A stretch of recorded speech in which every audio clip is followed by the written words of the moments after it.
Et coucou tout le monde, j'espère que vous allez bien. Alors aujourd'hui, on se retrouve pour mon bilan de la troisième, oui c'est ça, troisième semaine du mois de juin. J'espère pour vous que votre deuxième ou troisième semaine s'est très très bien passée, que vous avez fait de jolies économies, même si vous trouvez qu'elles ne sont pas extraordinaires. Eh bien écoutez, moi je vous dirais que c'est déjà très très bien puisqu'il vous reste quand même, même si c'est que 2 euros dans vos enveloppes, eh bien il vous reste 2 euros dans vos enveloppes qui peuvent vous partir dans un défi, dans une épargne, n'importe quoi. Mais voilà, il vous reste quand même quelque chose dans dans vos enveloppes à la semaine et que votre budget à la semaine a été respecté. Et c'est surtout ça le plus important. Surtout que la semaine dernière, j'ai vu, ou cette semaine peut-être, enfin je sais plus, enfin très récemment, j'ai vu une personne qui faisait donc le système des enveloppes et alors elle, comme elle dit, c'était pas un coup de gueule ou quoi que ce soit, mais elle disait que euh, il y avait certaines personnes qui faisaient le système des enveloppes et qui, qui se demandaient soit peut-être, arrêter ou quoi que ce soit, puisqu'elles trouvaient que, certaines personnes avaient, à la fin de la semaine, des gros montants qui leur restaient pour mettre dans leurs épargnes ou dans leurs défis, ou alors qu'elles avaient des épargnes, énormes qu'elles pouvaient mettre en début de mois ou en fin de mois. Après, tout dépend comment, vous faites, si vous faites, le remplissage de vos épargnes.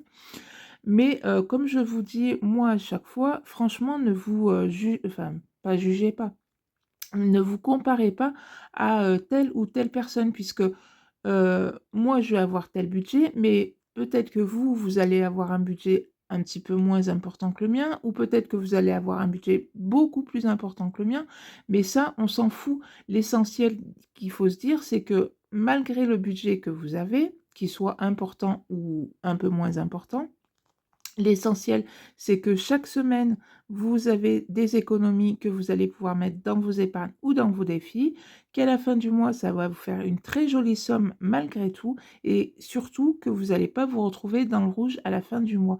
Et c'est ça le plus important. Moi, je trouve qu'il faut continuer à garder en soi, à se dire, ben voilà, grâce au budget que j'ai, même s'il n'est pas euh, mirobolant, on va dire, même si je ne touche pas 5 000 € par mois, je fais quand même des économies chaque semaine. À la fin du mois, comme moi je fais par exemple, faites-le, franchement, vous allez voir que ça fait quand même de jolis totals, que à la fin du mois, ben, ça me fait quand même un joli total au niveau de mes économies.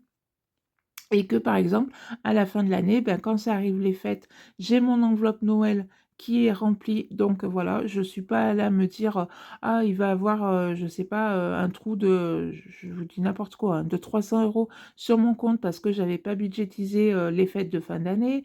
Ou, ou alors, je ne sais pas, par exemple, moi j'ai une enveloppe maison qui va me servir pour, par exemple, donc là, qui va me servir, par exemple, que je remplis pour le Black Friday, parce que j'aimerais bien m'acheter un aspirateur robot, mais qui va aussi me servir pour autre chose. Enfin, voilà, ou même faites, enfin, pourquoi pas faire une enveloppe électroménager, comme ça, si, admettons, vous avez le lave-vaisselle, le frigo, ou je ne sais quoi encore qui vous tombe en panne, euh, prendre dans cette enveloppe-là pour, voilà, pour les petites choses qui pourraient arriver et vous dire au moins, je ne serai pas, enfin voilà, il y aura pas, on va dire, un trou dans mon budget pour le mois, par exemple le mois de juillet, puisque c'était pas prévu que j'achète une machine à laver ou un nouveau frigo.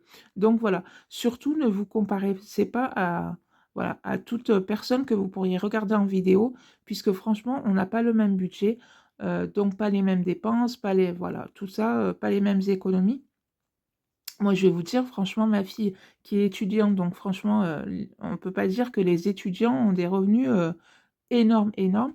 Et donc après, elle fait beaucoup aussi de Vinted, mais en un an, elle a quand même réussi, malgré son petit revenu, on va dire, elle a réussi à économiser 600 € en faisant le système des enveloppes. Plus ce qu'elle gagne de Vinted, elle le met là-dessus, elle le bascule là-dessus. Donc du coup, voilà, ça fait 600 € d'économiser qui est mis sur un compte qu'elle ne touche pas. Comme elle nous dit, voilà, si vraiment un jour j'ai une grosse galère, je sais que voilà, j'ai cet argent-là. Bien sûr qu'elle elle continue, elle ne s'arrête pas à 600 €, mais voilà, elle, tous les mois, elle met un petit peu, un plus un petit peu, plus un petit peu. Et au moins, voilà, ça lui fait, comme on va dire, un fonds d'urgence. Donc voilà. Ouais, donc franchement, celles qui, peut-être elles passeront pas du tout sur cette vidéo, mais je veux dire, voilà, s'il y en a qui passent par la vidéo et se disent: «Franchement, c'est vraiment déprimant, j'arrive pas à faire autant d'économies à la fin de la semaine qu'un tel qui arrive à avoir, 120 ou 130 ou 140 € à la fin de la semaine», mais on s'en fout. L'essentiel, c'est, voyez ce que vous avez eu à la fin de votre semaine en économie, ce que vous allez mettre dans vos épargnes, dans vos défis et surtout de vous dire: «Voilà, ben, au moins à la fin du mois, je ne suis pas dans le rouge, j'ai quand même, il me reste», si vous faites pas le système base zéro, beh, il me reste quand même, un peu d'argent sur mon compte. Si vous faites le système base zéro, vous dire: «Bah, je ne suis pas à moins 50, moins 100 ou moins 300 € sur mon compte». C'est surtout ça le plus important. Donc voilà. Allez, on y va, les économies pour cette semaine. Donc j'ai 10, 20, 30, 40, 50 et 2 billets de 5, ce qui font 60 €. Alors, on va le noter de suite. Donc 60 €. Hop. Et on va mettre tout ça là-dedans. Alors, on va commencer par celui-là. Celui-là, c'est pour ma 5e semaine.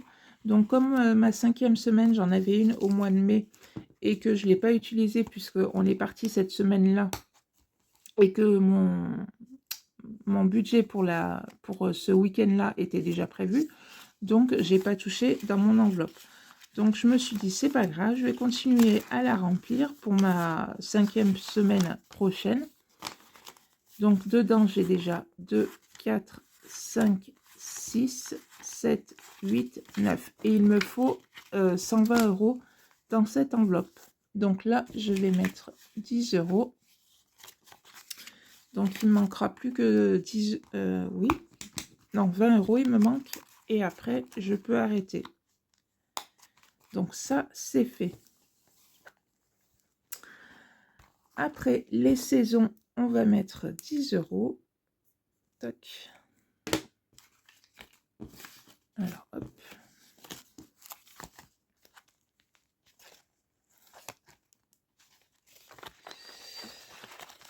Voilà. Là, je ne mets rien. École, je vais mettre 10 €.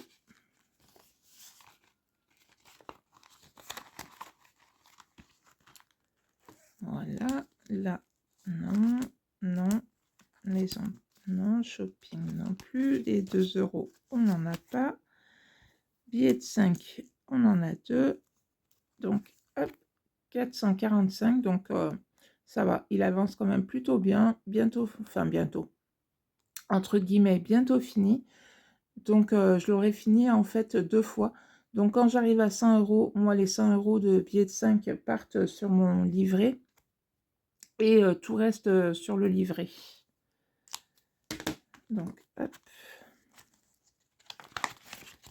Donc là, j'en suis. Donc, 10, 20, 30, 40, 50,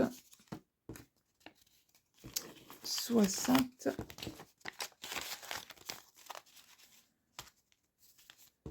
65. Donc, on y est presque au 100 pour mettre sur le livret. Ensuite, 52 Wix, je vais mettre 10 €. Et bien,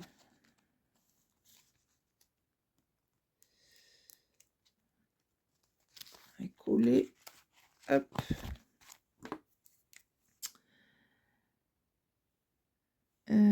Hop.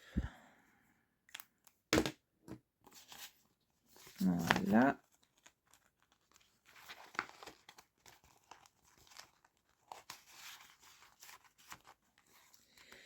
Et les 10 € qu'il me reste, alors ça, hop, vont aller bien évidemment là-dedans. Dans mon petit défi mystère. Et voilà. Et à la fin de l'année, on découvrira ensemble le montant qui se cache à l'intérieur. Donc voilà pour ça. Hop. Et bien voilà, mon petit bilan pour cette troisième semaine du mois de juin est fait. Franchement, 60 €, c'est très très bien. Ça aurait été moins, et bien ça aurait été moins, c'est pas grave, j'aurais mis moins dans mes épargnes, mais j'aurais quand même mis quelque chose. Donc voilà, donc encore voilà, plus qu'une semaine et ce mois de juin pour moi sera terminé. Franchement, je trouve qu'il est passé à une vitesse mais incroyable ce mois de juin. Je me dis qu'on est déjà bientôt le 1er juillet. C'est un truc de fou, quoi. On se dit, allez, 2 mois, on va passer 2 mois d'été, puis après, ça sera de nouveau la rentrée scolaire. Enfin, vraiment, je trouve que cette année 2025 passe à une vitesse plutôt assez rapide. Donc, bon, bah écoutez, de toute façon, c'est comme ça, on n'a pas le choix. Donc voilà, et bien écoutez, n'hésitez pas vous aussi à me dire en commentaire comment s'est passé votre troisième, deuxième semaine, tout dépend où vous en êtes dans vos semaines. N'hésitez pas à me dire tout ça. Donc voilà, et bien écoutez, si ma petite vidéo vous a plu, ben, n'hésitez pas à la liker, à la partager. Et puis ben, moi, je vous dis à bientôt pour une prochaine vidéo. Bye bye.